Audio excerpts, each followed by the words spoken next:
Hello and welcome back to Female Founderhood Podcast. Literally, this is just you eavesdropping on two girlfriends chatting, having virtual coffee with each other, talking about how being an entrepreneur and being and living in the world where it's not easy for women is like. So, we are your sisters in the trenches, if you like. I am today with Donna Louise, who is an online trauma informed clinical emotional freedom technique practitioner.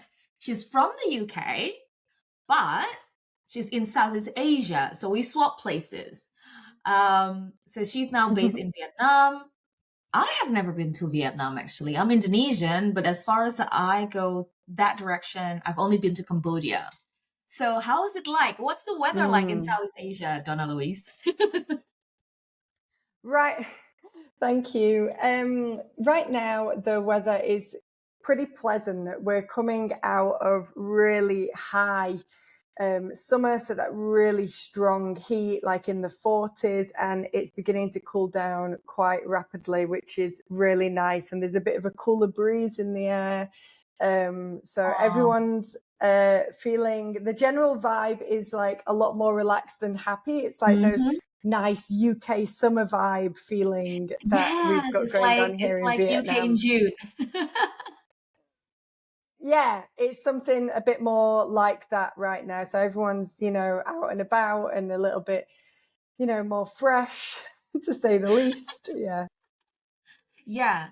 I always say that to people here in the UK, if only the UK is not so gloomy, it's not so windy, it's not so changeable, I bet the mental health condition of this country would improve by 1,000%. Yeah, dramatically. Would you agree? I'm sure. Yeah. Yeah, definitely. I mean, people ask me all the time, when or do you plan to move back to the UK? And I'm like, no, not really. I mean, I come and go, but I don't really want to stick around. I don't mind being there in the holiday time. So like during Christmas or, even that time at the end of October when it's like Halloween and bonfire night and things like that. And during the summer months. But no, I'd rather, up ship and be somewhere else for most warm. of the year. Definitely. Yeah. So before you became a nomad, what was your life like? Oh, well, that's a long time ago because I've been on the road. When did you start nomading?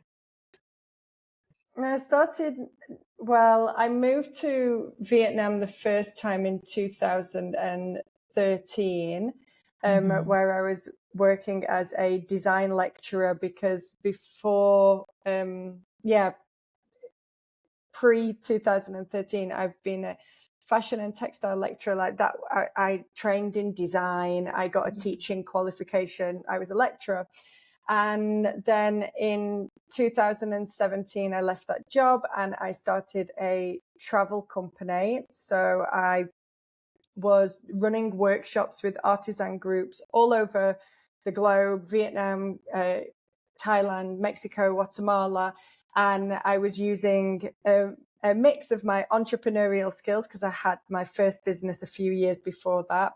And my teaching skills and my passion for travel. And I put all three of those things together and started a very niche concept travel business, which was taking foreigners to meet local artisans in these countries to learn traditional textile and art and craft techniques. And that business closed down due to COVID. So I was doing that from 2000 and around about 2016 to 2020. So I was doing that for 4 years, I think. And during that time, I didn't have a base for longer than a month or 6 weeks at a time. I was constantly on the move. I was constantly moving during that time. Yeah. So how, and compared to your life before, were you based in the UK your whole life?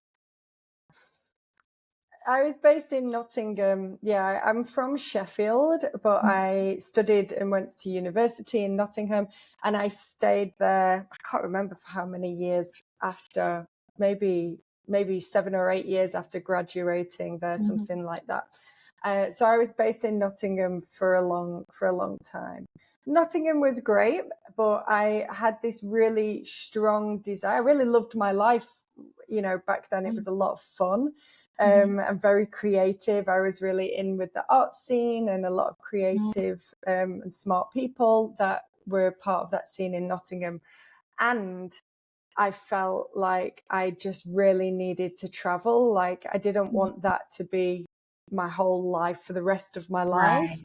And I wanted more. Like for me, the desire for adventure was at that time much bigger than the desire for security.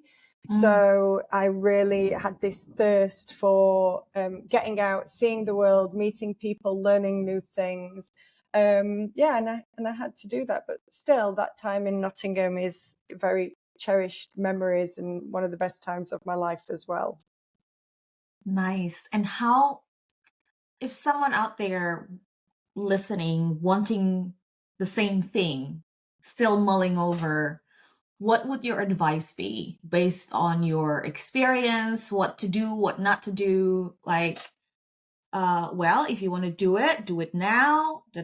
So, what's your advice? Because I've never been brave enough, I guess, to do that. I had the pangs back in my 20s, but I didn't have enough courage. I think now that I see it, I didn't have enough courage to actually just leave the baggage, emotional and physical, and go. So, what's your advice?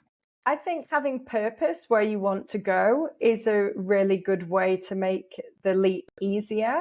So having either doing volunteering in some destination that you want to go to, connecting with organizations and people that are there, and having, some knowing that you've got some purpose and you're going to be working on something when you get there can be a great way to tiptoe into travel and work, because you don't have to think about, that being forever. You can just think, oh, I'll go and volunteer for 3 months, or I'll go and work. I'll take on a 6-month contract. I mean, depending on what kind of industry you are in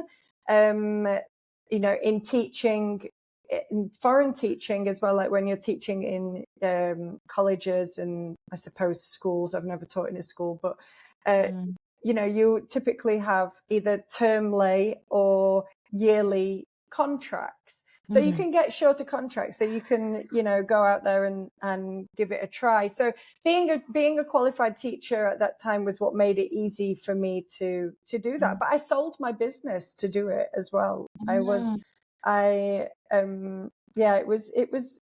quite a pivotal moment, because I'd had a textile business at that point for 4 years. And I remember going to watch this film, I'm sure it was called Samsara, in the local arts cinema. And it showed Myanmar and Vietnam and Japan and Indonesia and all of these incredible places in Southeast Asia and beyond. And I just remember just being so like, oh my God, like I want to go to these places so much. And I had a brick and mortar store as well. And coincidentally, that's where I ran workshops out of for my textile business. And coincidentally, a friend that I'd been in like an entrepreneur program with a few years previously, before I'd started that business, she was a teacher out here in Vietnam, and she said to me, oh, I know you've got your teaching degree, right? And I was like, yeah. And she was like, oh, I'm going to take a sabbatical. I'm going to take a year out of teaching here. I've been here a couple of years and I'm not going to do it next year. Do you want to take my job? So I was like, you know what? I think I do. And I was also really lucky that I was thinking, you know, what am I going to do with this business? I don't want to do it anymore. I'd fallen out of love with it. It wasn't sustainable. You know, it was the first business I had, and someone that was working with me part-time said I'd be interested in buying it. And so in the space of like a month, I went from watching a movie and being like, I need to, you know, take this step, to being offered a job in Vietnam and to being able to sell my business. Wow. That's what I did. The star was like, that's 10 years. That's 10 years. That's 10 years. This year, that's 10 years. It was 10 years in July that I did that happened. Yeah. By the way, I'm sure people listening is also wondering, how does one calculate when selling the business? How do you put a price tag on your business? What was the math? This is a long this was a long time ago, and I didn't sell. It wasn't a very profitable business, but I had a lot of assets. So I just added up all of my assets and came to a figure. And I was like, well, you know, if I can walk away from this and hand over, I was happy to hand over that for what the assets were worth and give that person the intellectual property and the systems that I had in place. And, you know, it was like a deal. I got what I wanted. I got rid of an entire shop's worth of stock, you know, like that was a big deal. Like, what else would I have done with it? Exactly. And they also got a good deal out of it because they knew that everything that was there was worth what it was worth. And they were getting like all of my kind of knowledge and systems and things like that for free. So that was, I mean, it's a long time ago now. Wow. I didn't get any advice on like how to sell a business. No, it makes interesting. People, especially women, unfortunately, we overthink things. We overcomplicate things when it could be simple. And the reason why I ask is because maybe there's someone out there thinking about selling their business, their salon or whatever it is. And they're thinking, oh, how do I even start?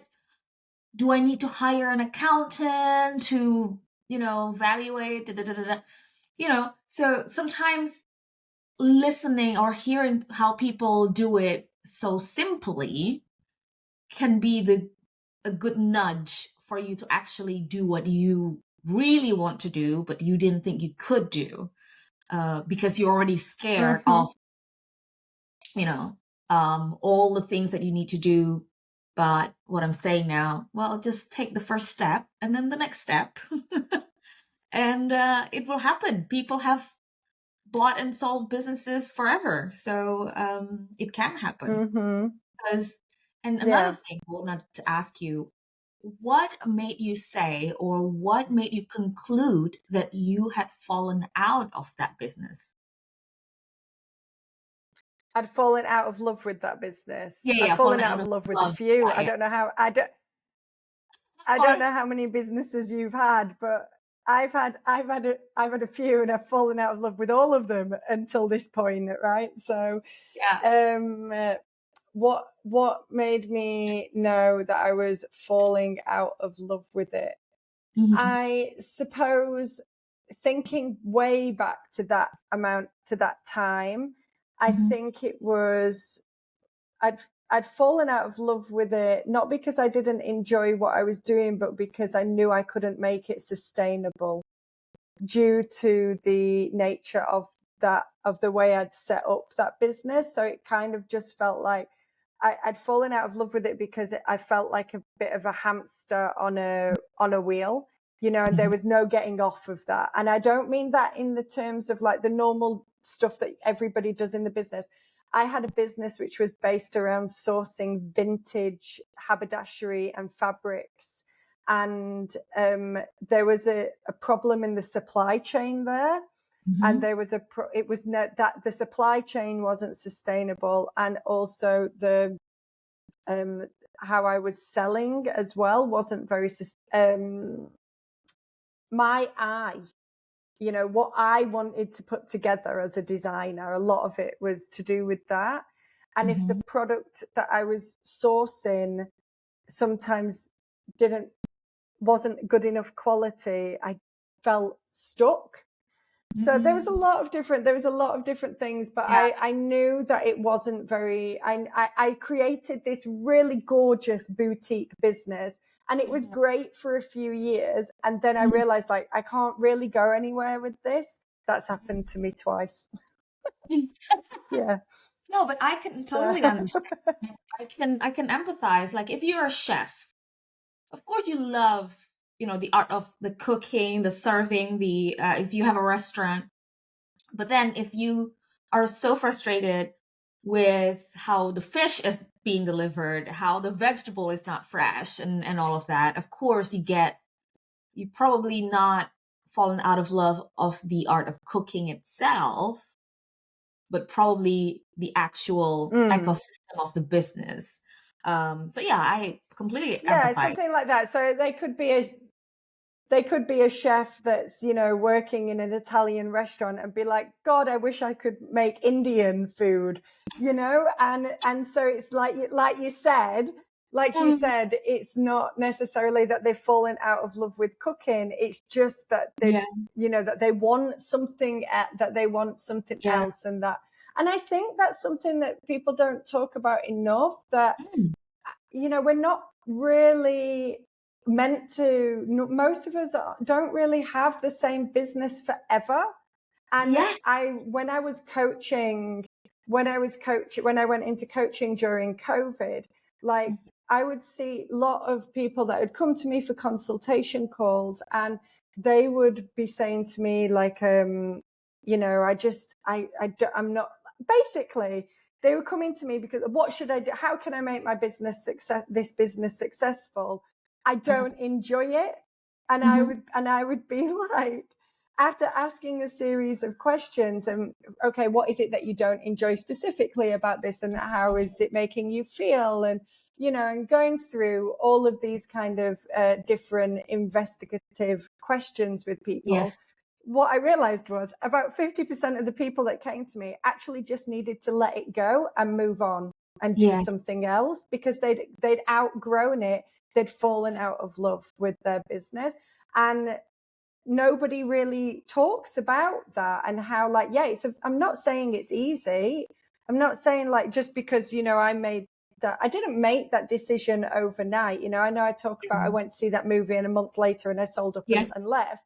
But I'd been feeling disenchanted, you know, for about a year leading up to that. I'd been feeling worried. I'd been feeling anxious and stressed and not happy and everything. And, you know, I couldn't really put my finger on it. So I kept putting in more energy into it and trying different things. And then it was like, I was just so much more inspired by something else. And I decided to follow that. Yeah. Yeah. And I think anyone listening, you should give yourself permission to leave, I think, whatever it is, because we have been indoctrinated that if you quit, you're a quitter. If you leave, you're non-committal. But you should not be a prison because of societal pressure, I think, because you worry that people would, oh, what would people say? I thought she loved fashion. But yeah, we can love other things too, and we can change. So yeah, I think because in our parents' era, it was the norm was to work in the same company until you retire, right?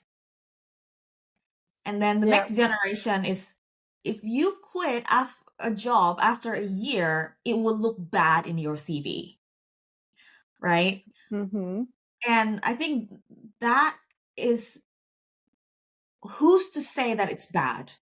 Knowing when to quit is actually a skill set because you need to be able to, Sure. right, to be aware of how you feel, how you perform, and take the necessary step to actually cut the losses, right? If people think, Yeah, completely. but I And have if people invested. have got a problem, yeah, well, there's that concept, I can't remember which I always think about. I think it's called sunk loss deficit. You know, that concept? The sunk cost bias. Yeah. So like the more that the sunk cost bias. Yeah. So the more that you invest and it doesn't work, you invest more and it doesn't work. And you think if you invest more and it will work, but it just keeps repeating that it's not working. Yeah. And so at some point, but I think for me, like I never really thought of it like I'd quit. I'd always thought that I chose to leave, like the same way as I would No, choose to leave I totally any other agree. job. Like this You're moving on. isn't working for me anymore. Yeah, this isn't working for me anymore. Am I happy? No. Have I got other cool ideas? Definitely. Let's roll. That's Yeah, kind of the way I've been. 100%. Sometimes that works, sometimes that doesn't. But that's the nature of being an entrepreneur. You're taking risks and seeing how it goes. Yes, and it's part of the joy as well, the risk taking, because it does, for me, it makes me giddy every time I start something new, not knowing what I don't know, meaning I also don't know if it's going to fail. Because if you go into something knowing that it's going to fail, of course you wouldn't want to do it. But because of the unknown, it's like, ooh, let's see if this works. Right? And how did you then end up Sure. from fashion to teaching to all of that to become a practitioner for Right. EFT? Yeah. Yeah. So Yeah. tell me how So, did you come about? I know it might sound like really strange on the surface, but there's a very actual natural journey that I took to make this kind of change. So Yeah. I went from being a teacher to running and teaching textiles in a travel business. And then when COVID happened, I lost my business overnight. I lost about 15, no, I lost around £15,000 in a weekend. So Wow. that was really very difficult to recover from, because I was actually waiting when the lockdown happened. I was in March 2020 when they all began to really lock down. I was in Guatemala, days away from waiting to receive a group. And I had to refund everybody. And I'd already been, I'd put a lot of investment. I'd been in Guatemala at that point, I think over a month. And it was my third trip there to Guatemala, so I'd invested a lot of money, and then I had to refund a lot of money, and I returned home. And like everybody thought that, okay, maybe after 3 months, this will have passed, and it didn't. And after 6 months, it'll have passed, and it didn't. And my personal bank balance went down and down and down. And after 3 months, I think it was, I was like, okay, let's look at my transferable skills here. Like, what else am I experienced to do? Well, I'm a qualified teacher. A lot of teaching is actually mentorship and coaching.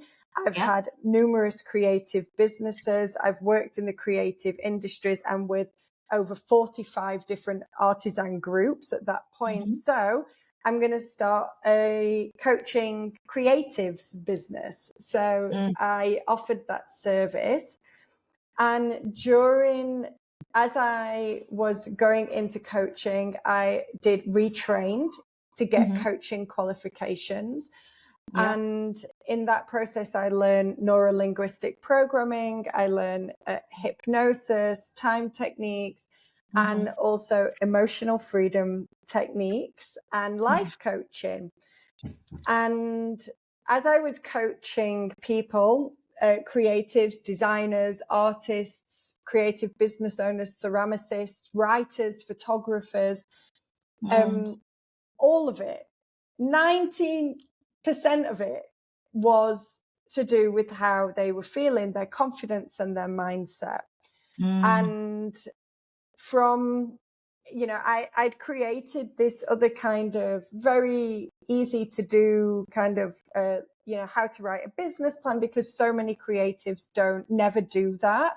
And so I created this program where people could write their own business plan and learn that process and get the support and mentorship from me as they were doing it, as well as like talking about their businesses and having someone to bounce ideas off, etc.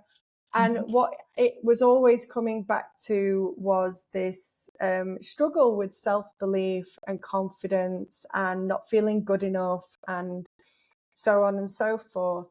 And what I found, this was all the way up until like around about this time last year, I was using a variety of modalities in my coaching practice, which included hypnosis and neurolinguistic programming. And what I realized was, again, I was beginning after 2 years, I had really burnt out.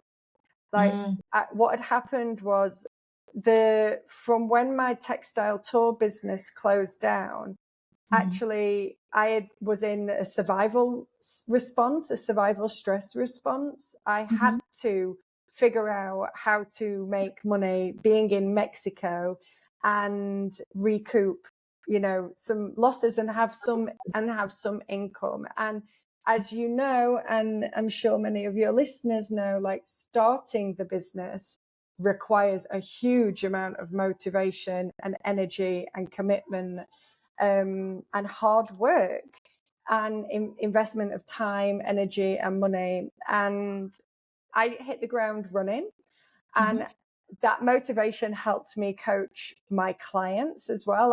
I've always been a very proactive, positive, motivated, self-motivated person. And what I began to realize towards this time last year was that I was actually burnt out. I was really exhausted, and I wasn't enjoying coaching as much as I was in the beginning.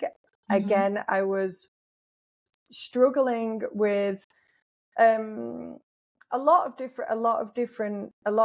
was struggling with actually being somebody's accountability buddy all the time.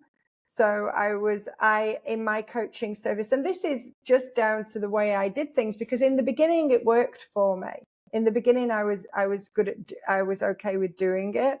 But then I began to find that the access that I gave my clients to me was also contributing to me feeling on all the time, me just being on, if you know what I mean. And anyway, to cut a long story short, I realized what did I enjoy out of coaching? Like, because I didn't not like all of it, but what did I enjoy out of coaching? And I was like, EFT. EFT is the thing that I do with my clients time and time again that works, that really, really works. And I began to find out at that time that there was a clinical version of EFT that you could do, and that you could do all this work around helping people with their trauma, and how trauma was actually quite different in many cases than other mental health conditions that we hear about that hold people back. And I began to really, because it's emotional freedom techniques, I began to learn a lot more about emotional well-being. And I thought to myself, pretty much round about September, October last year, I was like, I'm going to stop coaching and I'm going to take the leap and go and become an EFT practitioner. And I did think long and hard about this one. I thought to myself, like, what could I be happy doing for the next, 10, 20, Yeah. 30, indefinitely. What could I be happy doing indefinitely? Mm-hmm. And I really sat with EFT and I was like, I love it. I absolutely love it. I love doing it. I love it for myself, the results I've seen on myself and how I use it every single week. The work I do with my own EFT practitioner to help me with my traumas and, emotions and mental health, and the work I do with my clients, and just the field of EFT is just so exciting. And there's just so much incredible evidence always coming to light. Every month some new amazing research study comes out about its effectiveness. Now that's what I really want to know, because when I mention EFT or tapping, or even hypnotherapy, no matter how popular it is, there's always doubters and people questioning the method, as they should. But what would you say, especially that you discovered there is a clinical version? So to those who are still in doubt, like, is it really a thing? Is it really clinically proven? What would you say? And what would you say to people who are looking for a hypnotherapist or an EFT coach? What to look for to find the real good ones? I don't know about hypnotherapists really, because I don't do that so much anymore. So I can't comment on that. And with the doubters that you say, I mean, there's always going to be people that doubt anything. People will doubt whether, investing in marketing is the right thing to do, or investing in social media, or say again. People doubt vaccine. So I understand. I empathize. Yeah,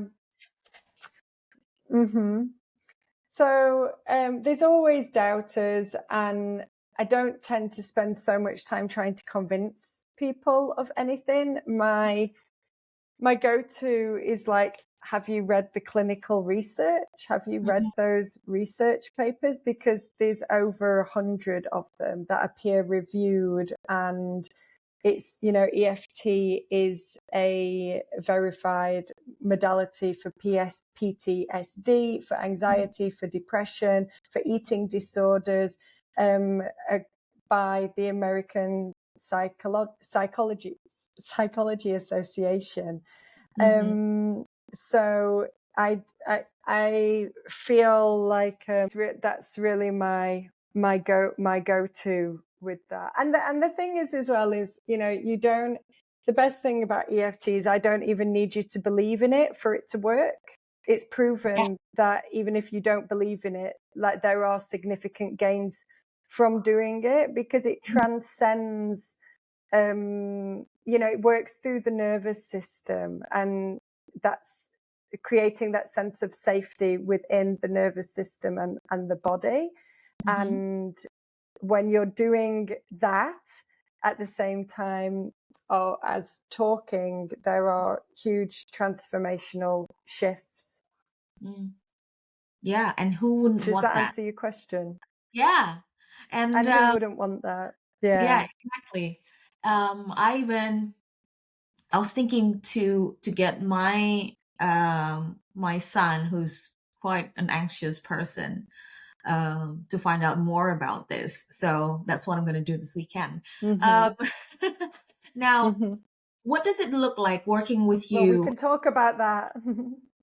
Yeah. Yeah, we can talk about that after this session, if you want. Perfect. So now, when can you tell me, like, your best your best transformation story from your client that happened that you think would inspire other people? Yeah, I mean, there's so many. The quickest transformation I can tell you was working with a woman, an artist, when I was doing the creative coaching, and she was so scared to come on camera in the Zoom group room. And I did a group tapping session on overcoming your fears. And I asked people to say, let me know what their fear was about, and popped it in the comments. And her fear was about public speaking, coming on camera, giving presentations. And I did the group tapping, and I incorporated some of what she was saying into that tapping. I also gave people like a worksheet, and where they filled out the answers, and then I gave them some space within that tapping session where they were just tapping and talking to themselves about what they'd wrote on their worksheet, so that it was feeding back to them, and it was very personalized because they were tapping and talking on what they thought their problem was in their own language, like in the way that they say it. Yeah. And at the end of that session, I asked people, would anybody like to share if the tapping experience that we'd done that day had created any significant shift for them. And she came on camera for the first time. She'd been in my sessions for over a month, coming every single week, never had a camera on. I didn't even really know what she looked like. And she came on camera and said, wow, I just thought that was just such an amazing experience. I feel like this huge weight has been lifted off me. And I was like, what is it that you tapped on? She was like, oh, my fear of being on camera. And I was like, so now you're on camera, and now you're talking on camera in front of a group of like 15 other people. And that was like the fastest transformation. And that client still sends me messages, and every now and again, she still writes on Instagram, like, this works so fast, you must give it a go. And she went on that very month to give an online presentation. And it was the first one that she ever did. And she said that she just kept tapping about how she was feeling, and she tapped before, and she was able to do it. This was a lady that was in her late 50s, I think. She had anxiety around technology. She'd never done any kind of public speaking about her artwork before. So that was a very fast and really significant transformation. And that wasn't in a clinical setting. That wasn't a one-to-one, me helping her directly. That was in a group. That was in a group. So there was that, and then there's. What would you say to people that says, "Oh, you can't teach old dogs new tricks," knowing what you know now? Oh, yeah. I think that you can tap on that. You can tap on that, and like. Yeah, you like often, sometimes when people come to me on tapping sessions, I have to start by asking them like what their maybe anxieties are around tapping. Like, what do they really think about tapping before we get started? And we have to clear that. So we have to work. Yeah, so, I'm worried that this won't work for me. Nothing's worked for me in the past. How will I know if this is, and I help people tap through all of those doubts and worries and just release that to clear the way. Because if that's in the way before you even start, then that can also, prolong how long it takes us to move the real issue that you came in for, or to process. Yeah. So, and I have other clients, that I see long term, and they have such incredible transformations over by the continuation of showing up and doing a little bit each week. I've had people that have been in the first session, and when they've had anxiety for as long as they can remember. They go in and out of anxiety. They fluctuate between anxiety and depression. They've been on medications. They've seen CBT therapists. They've seen psychotherapists.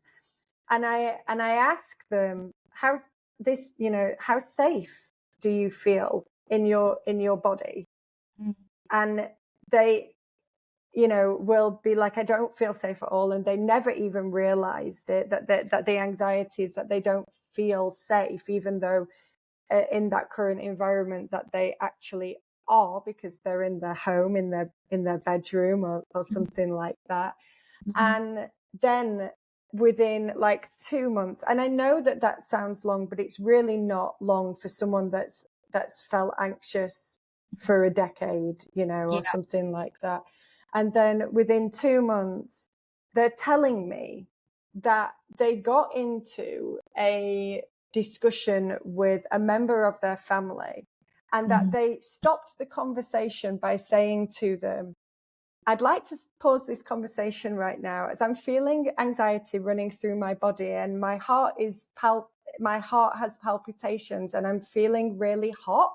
Can I get a drink? And we pause this conversation and take a minute, please. And I was like, wow, like somebody that didn't feel safe in their body and had no connection to their body 2 months ago is now very calmly dealing with family disagreements that before sent them into shutdown or sent them into fight or flight. And now they're explaining to people, my heart is racing and I'm feeling really hot and thirsty. I need to stop this conversation now. And people stop when you tell them how you actually feel.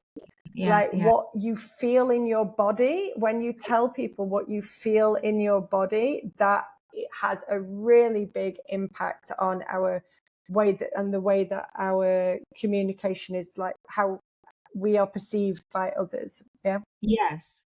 And when you so say that's a very short.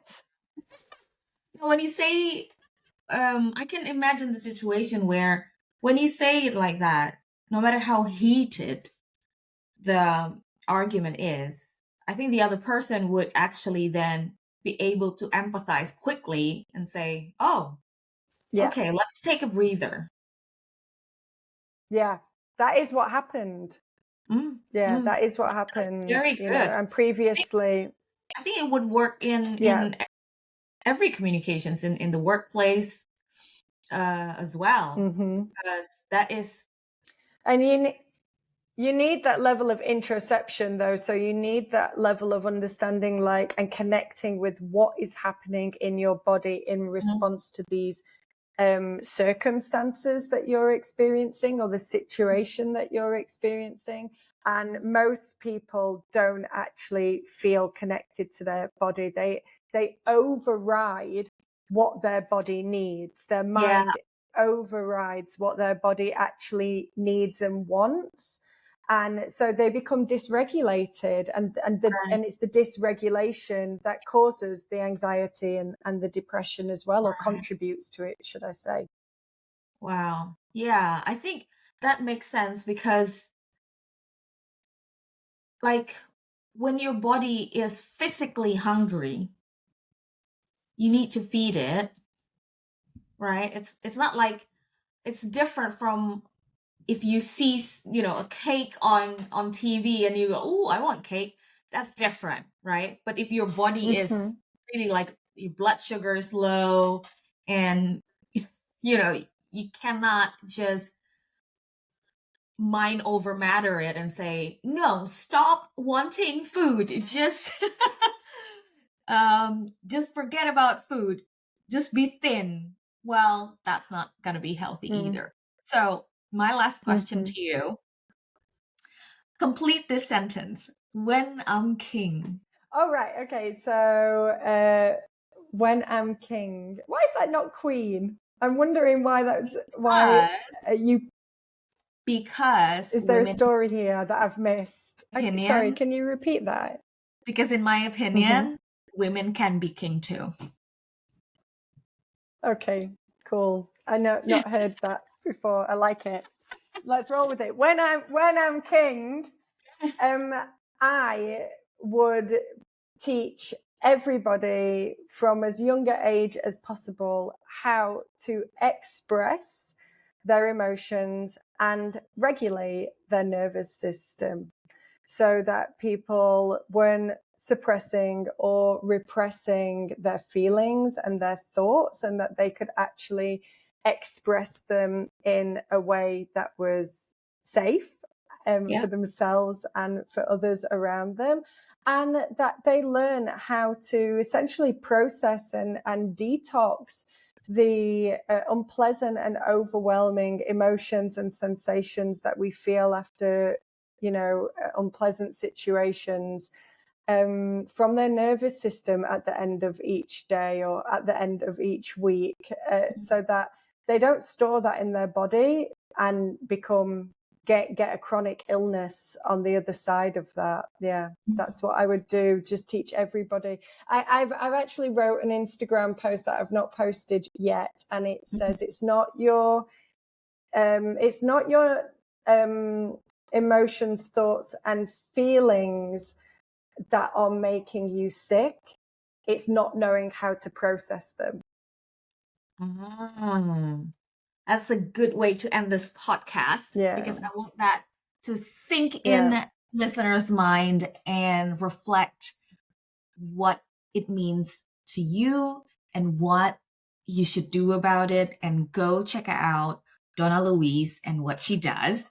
And if you have other female founders that you would like me to interview, send me an email. Tell me what her name is, or your name if you're the female founder that should be on the show. My email address is rebecca@upgradingwomen.com. Thank you so much, Donna Louise. You're welcome. Okay.